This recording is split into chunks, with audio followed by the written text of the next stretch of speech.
नमस्कार दर्शकों, मैं हूं याशिका पाटोदी आपके साथ और आप देख रहे हैं SBCN टाइम्स। बुलेटिन में वक्त हो गया है आज की अहम खबरों का।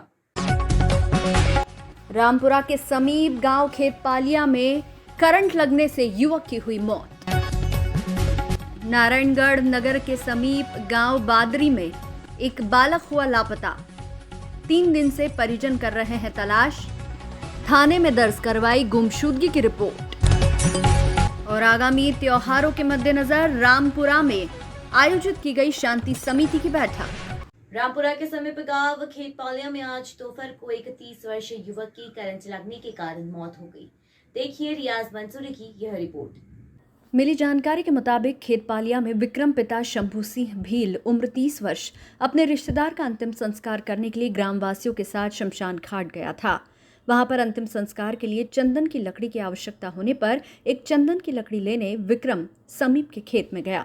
खेत में तार फेंसिंग में खेत मालिक जगदीश द्वारा करंट छोड़े जाने की वजह से अचानक तार फेंसिंग के संपर्क में आने से विक्रम को करंट लग गया और मौके पर ही उसकी मौत हो गई। ये देख अंतिम संस्कार में आए लोगों में भगदड़ मच गई। आनंद फानंद में विक्रम को रामपुरा अस्पताल लाया गया, जहां पर डॉक्टरों ने उसे मृत घोषित कर दिया। पुलिस ने प्रकरण दर्ज कर जांच प्रारंभ कर दी है। पोस्टमार्टम के बाद शव परिजनों को सौंपा जाएगा। क्या नाम आपका? बलवन। क्या घटना हुई अब खेतपालिया में? तो जगदीश पटवारी के खेत पर गए थे हम, तो हम चंदन की लकड़ी तोड़ने गए थे। तो वहाँ क्या किसी की डेट हो गई थी ना, तो इसलिए चंदन की लकड़ी तोड़ने गए थे। तो वहाँ वो मेरे साथ वाले ने देखा नहीं और वो अचानक गया, तो उसने मेरी चप्पल भी मांगी क्या कि इधर, मैंने बोला कि इधर है चंदन की लकड़ी तो इधर से तोड़ ले। तो उसने मना किया कि उधर से तोड़ के लाऊंगा। तो वो उधर गया और थोड़ी देर बाद आवाज़ आई कि मेरे करंट लग गया। तो मैं उसको छुड़ाने गया तो मेरे भी करंट लगा। आप वहीं मौजूद थे? हाँ मौजूद में। जिसकी डेड हुई कौन है वो विक्रम। कहाँ? वो भी खेतपालिया के? खेतपालिया का। पिताजी का नाम? शंभूलाल। आपका नाम? बलवन।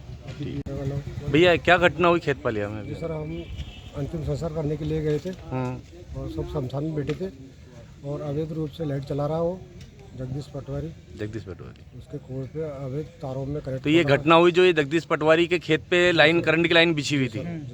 तो इसके लिए आपने कभी उनसे कहा कि सर दिन में क्यों छोड़ते हो आप लाइट? मेरे को क्या पता है सर, वो जब तार आते ना कांटे वाले तार में उसने तार लगा रखे करंट के। अच्छा, उस वजह से हमारा ये हादसा हो गया और हमारे बच्चे की जान चली। कितने साल के हैं वो सर होगा कम से कम 30 साल।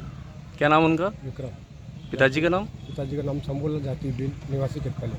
ठीक सर, अब क्या घटना हुई?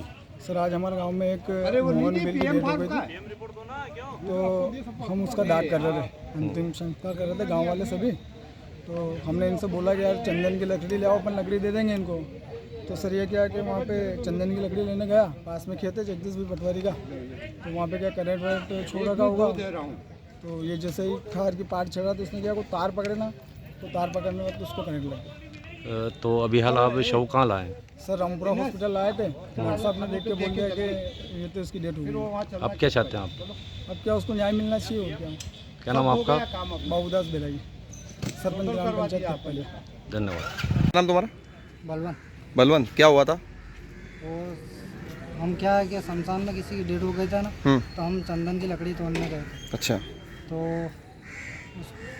ऐसा हुआ कि खेत में करंट लग रहा था। करंट किस तार किसने लगा छोड़ रखे थे? जगदीश पटवारी के खेत में। जगदीश पटवारी कौन है, कहाँ का रहने वाला है? रामपुरा का। अच्छा, फिर क्या हुआ? तो थोड़ी देर बाद ये क्या खाल में थे, खाल में से थोड़ा ये ऊपर चढ़ के आया और थोड़ी देर बाद आवाज़ आएगी मेरे करंट लग गया। इससे छोड़ाने गया तो मेरे भी करंट लगा होगा। अच्छा, तुमको भी लगा? तुम्हारा क्या नाम है? बलवन। बलवन, कहाँ के रहने वाला? खेतपालिया। क्या नाम आपका? प्रताप सिंह सर। क्या मामला है? ये करंट से चिपक गया वहाँ शमशान घाट में। हम हमारा अंकल की शांत हो गए थे नहीं, जो जलाने गए, तो लास्ट में चंदन देते ना लकड़ी, तो लेने गया पास में ही करंट छोड़ रखा, उस पटवारी का छोड़ने वहाँ लग गया, चिपक गया। मतलब मरने वाला कौन है? मेरा भतीजा। आपका भतीजा, क्या नाम है उसका? विक्रम। कितनी उम्र होगी? विक्रम नाम। पिता? शंभू सिंह। क्या उम्र होगी उसकी? उम्र है 30 के आसपास। तो करंट कितने छोड़ रखा था? जगदीश पटवारी खेत वहीं पे आ गया शमशान घाट से हटे थे वो, तो उसको दिन को करंट छोड़ रखा उसने। शमशान घाट के पास में है? हाँ बिल्कुल। कब की घटना है ये?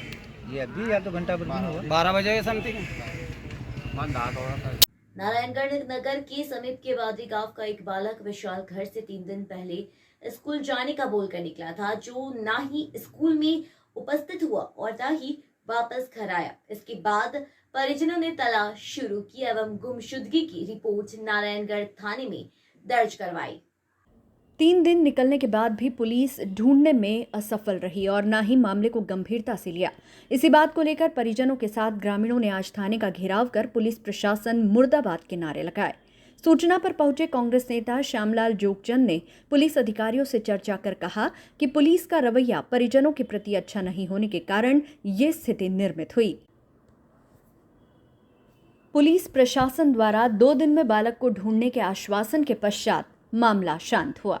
बादरी ग्राम से कुछ लोग यहाँ थाने पहुँचे हैं घेराव के लिए, क्या कुछ? ये थाना नारायणगढ़ में ग्राम बादरी में 2 दिन पहले 15 साल का एक बालक घर से पिपले मंडी में ट्यूशन पढ़ने के लिए गया था और वहाँ से वापस नहीं आया। तो इस संबंध में थाने में 363 की कायमी की गई थी। आज उसी संबंध में थाने के परिजन यहाँ पे थाने में पूछताछ करने आए थे कि क्या हुआ उसमें। उसी चीज़ से आक्रोशित होकर उन्होंने थाने के सामने जाम लगाया था, जिनको संतोषजनक उनको मतलब संतोष दिलाया गया कि उनमें जल्द से जल्द कार्रवाई हो रही है, उनको ढूंढ लिया जाएगा। सर, इस मामले को लेकर किसी अधिकारी को लाइन हाजिर करने की सूचना मिल रही है? अब उसमें जो भी जिस भी अधिकारी की गलती होगी, थाने में जिसने भी बदतमीजी से बात की होगी, उसके खिलाफ कार्रवाई की जाएगी। नारायणगढ़ थाने में पहुंचे हो घेराव करने के लिए, क्या कुछ मामला है? मामला सर ये है कि 2 दिन पहले मेरा भाई गुम हुआ था, 1 बजे स्कूल निकला था, उसके बाद उसका कोई पता नहीं है। उसी दिन हमने 7 बजे उसकी FIR दर्ज करवा दी थी और पुलिस वाले कहीं से कहीं तक हमको कार्य करते हुए दिख नहीं रहे हैं। हम ही घूम रहे हैं बादरी वाले, ना पुलिस हमारे वहाँ आई है जांच करने, ना पिपलिया गई है, ना कहीं गई है। जहाँ भी जा रहे हैं हम ही घूम रहे हैं, कहीं इन्होंने कैमरे वगैरह कुछ चेक नहीं करवाए। और जब हम आज यहाँ पे पहुँचे हैं तो जो संजय प्रताप सिंह सर है, उनका कहना है कि जाओ जो करना है कर लो, रोड रोकना है रोक लो, कुछ भी कर लो, ऐसे बोल रहे हैं हम। और मेरे भाई को बिगड़ा हुआ बोला। सर बोल रहे हैं कि मतलब घर वालों का काम होता है कि बच्चों को संभाल के रखे, तो मेरा भाई बिगड़ा हुआ है। मतलब अगर सर बिगड़ा हुआ होता तो इतनी संख्या उसके लिए यहाँ पे इकट्ठी नहीं होती। और सर अभी 4 दिन पहले कलेक्टर साहब ने उसका सम्मान करा है, तो मतलब कलेक्टर साहब वहाँ बिगड़े हुए लोगों का सम्मान कर रहे हैं संजय प्रताप सिंह सर के हिसाब से। और सर अभी अगर दूसरा केस होता तो कब से कुछ ना कुछ करते ही सही, पर ना हमारे घर पे कोई आया है, ना गांव में कोई आया है, ना पुलिस हमें आसपास कहीं दिख रही है काम करती हुई। और आज हमने सुबह बोला था इनको कि मल्हारगढ़ में वो आदमी हमें दिखा है जो हमारे गांव में आया था, जिस पे हमें शक था, तो इन्होंने हमको मल्हारगढ़ भेजा कि मल्हारगढ़ थाने में जाओ। मल्हारगढ़ वहाँ गए तो वो बोल रहे हैं कि ये TI साहब आएंगे, तब तक रुको। TI साहब के आने का वेट करा, वहाँ रुके। उसके बाद TI साहब आके बोले कि आप नारायणगढ़ थाने से पुलिस को लेके आओ, हम कुछ नहीं कर पाएंगे। तो सर हम बस यहाँ से वहाँ घुमा रहे सर। यहाँ नारायणगढ़ थाने पहुंचे हो और अभी अधिकारी कौन मिले हैं यहाँ पे और इसमें क्या आश्वासन दिया गया है? संजय प्रताप सिंह सर मिले हैं ना, उन्होंने कुछ ऐसा जवाब दिया है कि जिससे हम संतुष्ट हो जाएं। भड़काऊ बातें कर रहे हैं और जैसे ही हमने कैमरा ऑन करा रिकॉर्डिंग, तो फिर वो उनकी बात से पलट गए, कुछ बोल ही नहीं रहे। और पहले तो बोल रहे थे कि जाओ जो करना है कर लो, डराया जा रहा है यहाँ सबको, सब गाँव वालों को डरा के बातें कर रहे हो। और मेरे भाई को बिगड़ा हुआ बोल रहे हैं सर। क्या नाम है आपका? क्या नाम है? मेरा नाम विमल शर्मा है, मैं उसका बड़ा भाई हूँ। पूरे मंदसौर जिले में मैं लंबे समय से देख रहा हूँ कि लगातार अपहरण होना, बलात्कार होना, हमारे ये जो अन्य अपराध घटित होना, वो लगातार चल रहे हैं, लेकिन पुलिस कोई ध्यान नहीं दे रही है। आज यहाँ बादरी गांव का एक विशाल जो कि एक लड़का था और वो पढ़ाई में अच्छे नंबर लाया, उसको कलेक्टर ने 5 दिन पहले उसको सम्मानित किया। उस लड़के को इस पुलिस प्रशासन ने जब वो गायब हो गया तो उसकी तरफ उसका कोई ध्यान नहीं था। जब परिजन यहाँ पर आए और यहाँ आकर के यहाँ जो पदस्थ उस समय जो SI थे, उनसे आकर के परिजनों ने आग्रह किया कि हमारे बच्चे का क्या हुआ। उसकी माँ रोती बिलखती हुई यहाँ आई और जब उन्होंने पूछा तब यहाँ के प्रशासन ने ये कहा, पुलिस SI ने ये कहा कि मैं कोई संजय हूँ, जो महाभारत का जो मैं जो सीन देखता हूँ वो महाभारत का सीन मुझे नजर नहीं आ रहा है। आपको जो करना वो करो, आप चक्का जाम करो, धरना दो, पुलिस को कोई फर्क नहीं पड़ता। पुलिस को तो सिर्फ इस बात के लिए फर्क पड़ता है कि डोडा चूरा और अफीम में लोगों को कैसे फंसाना, कैसे फर्जी प्रकरण बनाना। इसके अलावा पुलिस लगातार इस क्षेत्र में चोरियां हो रही, उस पर पुलिस का ध्यान नहीं है। बलात्कार हो रहे, उस पर पुलिस का ध्यान नहीं है। हत्या हो रही, उस पर पुलिस का ध्यान नहीं है। अपहरण हो रहे, कई हमारे क्षेत्र की लड़कियां गायब है और पुलिस इस तरीके से उनको लाती है, 15-20 दिन बाद लाती है, दोनों को बिठाती है और बिठा करके जिस प्रकार से कोई वो पंडित का काम होता है वैसे फेरे करवाने का काम भारतीय जनता पार्टी के शासन में हो रहा है, इसके खिलाफ आज पूरी ताकत के साथ सारे आसपास क्षेत्र के लोग आए और उन्होंने इस बात की लड़ाई लड़ी। अभी हमारे यहाँ CSP साहब केसरी जी आए थे और उन्होंने कहा कि हम लोग इस पे कार्रवाई करेंगे। 2 दिन का उन्होंने आश्वासन दिया। 2 दिन में अगर कार्रवाई नहीं होती है तो हम सारे लोग आसपास मिल करके महू नीमच रोड का जो चक्का जाम करेंगे, हाईवे जाम करेंगे और इस क्षेत्र के लोगों के लिए हमेशा लड़ाई लड़ेंगे। अभी कितनी देर से आपने चक्का जाम किया है? 1.5 घंटे तक यहाँ लगातार माताएं बहनें और सारे आसपास के लोग एकत्रित हुए। मुझे आए हुए आधा घंटा हुआ है और जब यहाँ आए तो अधिकारियों ने इस तरीके से उन्होंने बात करी और मुझे उम्मीद है कि 2 दिन में ये बच्चे को ढूंढ लेंगे। नहीं ढूंढेंगे तो एक बड़ा आंदोलन, जन आंदोलन यहाँ करेंगे। यह चक्का जाम से आप उठे हो, अधिकारी द्वारा किस प्रकार से आश्वासन दिया गया? उन्होंने 2 दिन का आश्वासन दिया कि हम 2 दिन के अंदर अंदर ढूंढ लेंगे। हम उम्मीद करते हैं कि प्रशासन की टीम लगे और अन्य फर्जी प्रकरणों की तरफ ध्यान कम दे और इसमें लगे। लेकिन जब यहाँ लोग आए तो लोगों को धमकाया जा रहा, उनको डराया जा रहा, उनको कहा जा रहा कि आपके खिलाफ मुकदमे दर्ज करेंगे। मैं आपके चैनल के माध्यम से कहना चाहता हूँ कि भारतीय जनता पार्टी की पुलिस भाजपा के इशारों पर जिस तरीके से ग्रामीणों को डराने का और धमकाने का काम कर रही है वो हम लोग होने नहीं देंगे। और अगर उनको मुकदमा दर्ज करना है, अगर उनको हथकड़ियां लगाना है तो हम आसपास के सारे ग्रामीण तैयार है। कितनी हथकड़ियां लेकर के वो आते हैं और कितने निर्दोष लोगों को वो फंसाते हैं, ये देखते हैं हम लोग। रामपुरा में आगामी उत्सव गणेश चतुर्थी, ईद मिलादुन्नबी, ढोल 11, अनंत चतुर्दशी, जलझुलनी एकादशी पर निकलने वाले चल समारोह को लेकर नगर के गणमान्य नागरिक, अंजुमन इस्लाम कमेटी के सदस्य एवं आदर्श हिंदू सेवा समिति के सदस्य एवं उत्सव समिति के सदस्यों के साथ रामपुरा थाना परिसर में शांति समिति की बैठक का आयोजन किया गया।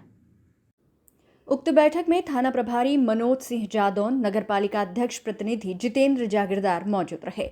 इस अवसर पर थाना प्रभारी ने नगर के लोगों से चर्चा कर अपने अपने उत्सव शांति प्रिय तरीके से मनाने को लेकर विचार विमर्श किया। इसके साथ ही निकलने वाले चल समारोह में रूट एवं व्यवस्था को लेकर नगर परिषद सहित विद्युत विभाग के अधिकारियों से उत्सव के दौरान माकूल व्यवस्था करने के दिशा निर्देश बैठक में दिए। जो बैठक रखी गई, क्या इसका उद्देश्य था? आज थाना रामपुरा की शांति समिति की बैठक रखी गई थी। इसका मुख्य उद्देश्य ये था कि आने वाले जो त्यौहार है, गणेश जी स्थापना और ईद और ढोल 11 के संबंध में जो प्रोग्राम है, तिजोरी दशमी के प्रोग्राम है, इन प्रोग्राम के संबंध में शासन द्वारा दिए गए जो दिशा निर्देश हैं, उन दिशा निर्देशों को जो है शांति समिति के द्वारा पूरे कस्बा रामपुरा में जो है संदेश पहुँचाना था। और जो भी त्यौहार हैं उन त्यौहारों को शांति सौहार्दपूर्ण तरीके से, हर्षोल्लास के तरीके से मनाए जाने के लिए जो है शांति समिति का आयोजन किया गया। सर विसर्जन और जैसे विसर्जन होगा सर, जैसे गणेश प्रतिमा है, ईद मिलादुन भी निकलेगा, तो इन जो समितियां हैं इनको कोई दिशा निर्देश आपकी तरफ से या प्रशासनिक तरफ से, अखाड़े भी निकलेंगे उनको भी कोई दिशा निर्देश आपकी तरफ से दिया? हाँ, ये जो विसर्जन स्थल रहेगा उसके संबंध में जो है जितने भी जो गणेश स्थापना समिति है उनकी जो है मीटिंग लेकर जो है विसर्जन स्थल को निश्चित किया जाएगा। और जो अखाड़ों वगैरह के लिए सबको जो शासन द्वारा जो निर्देश दिए गए हैं, जो निर्देश हैं उन निर्देशों को जो है इनको बता दिया गया है और सभी प्रोग्राम के लिए शासन से अनुमति लेने के लिए बता दिया गया। सर चूँकि त्योहारों का आ रहे हैं तो आप क्या संदेश देना चाहेंगे नगर को? वैसे भी रामपुरा जो कस्बा है बहुत ही अच्छा कस्बा है। यहाँ पर दोनों ही समुदाय के लोग बड़े हर्षोल्लास से जो है ये त्यौहार मनाते हैं। इस वर्ष भी जो है ये त्यौहार इसी प्रकार शांतिपूर्ण हर्षोल्लास तरीके से मने, मेरी यही इच्छा है। अहम खबरों में आज के लिए इतना ही। देश और प्रदेश की खबरों के लिए देखते रहिए SBCI टाइम्स।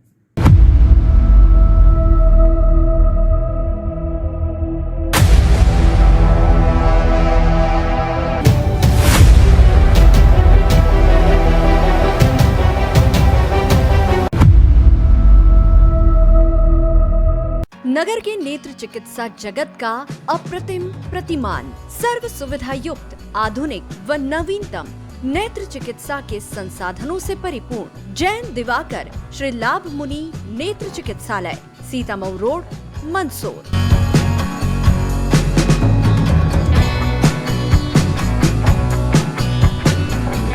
विश्व के सर्वश्रेष्ठ उपकरणों के साथ नेत्र परीक्षण एवं ऑपरेशन सुविधा, एक नहीं 2 modular operation theatre, 2 Centurion phaco system, optical coherence tomography, IOL master. चिकित्सालय की स्थापना से अब तक 4 लाख से अधिक रोगियों का नेत्र परीक्षण एवं 57,000 से अधिक ऑपरेशन। आपका चिकित्सालय आपके द्वार की तर्ज पर 534 गाँव में निःशुल्क नेत्र चिकित्सा शिविर आयोजित कर 2 लाख से अधिक रोगियों का परीक्षण। महानगरों की तर्ज पर सिद्ध हस्त डॉक्टर्स की टीम द्वारा संक्रमण मुक्त की गारंटी के साथ मोतियाबिंद operation.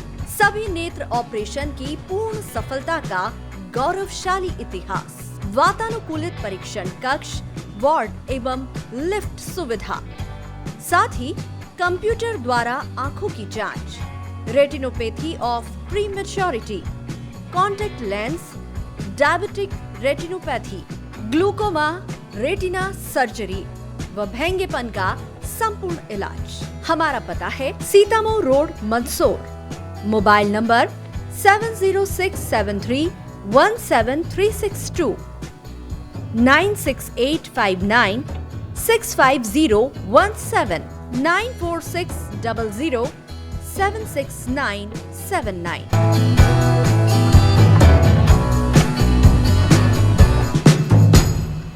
Gyanodaya the gateway of success Gyanodaya शिक्षण समिति द्वारा संचालित ज्ञानोदय ग्रुप ऑफ इंस्टीट्यूट एवं बाल कवि वैरागी महाविद्यालय में क्वालिटी एजुकेशन के साथ हायर एजुकेशन के लिए मालवा क्षेत्र में एक महत्वपूर्ण संस्थान बन चुका है, जिसमें हर साल हजारों युवाओं का भविष्य निर्माण हो रहा है। ज्ञानोदय संस्थान में आप पाएंगे 22 एकड़ में 7 विशाल campus with more than 3 lakh square feet modern construction, well equipped nursing, science, polytechnic, pharmacy and computer labs with more than 500 computers, 35,000 books with digital library, 100% results with 18 university topper, highly qualified teaching staff, 100% placement with highest package of 10 lakh in Byju's and 4.2 lakh in Wipro. Till now 1000 plus placements. Scholarship to SC, ST, OBC and general category merit holder students. All educational, cultural, social and sports activities. Bus facilities from Neemat, Jawat and Manasa. Courses offered MBA, BBA, BCom Computers, BCom Honors, BCom Plain, MCA, MSc Computer Science, BCA, BSc Computer Science, PGDCA, DCA, MSc Biotech, MSc Chemistry, BSc Biotech, BSc Agriculture, BSc Plain, Nursing, BSc Nursing, General Nursing, Post Basic Nursing, B.Ed, BSc B.Ed, BA, B.Ed, D.Ed, MSW, Polytechnic branches, Electrical, Civil, Mechanical, ITI branches, Electrician, Fitter, COPA, B Pharma and D Pharma. You can also download our admission form www.gyanodayanmh.com. बेहतर शिक्षा, अच्छी नौकरी और सफल भविष्य के लिए join करें ज्ञानोदय। We deliver success.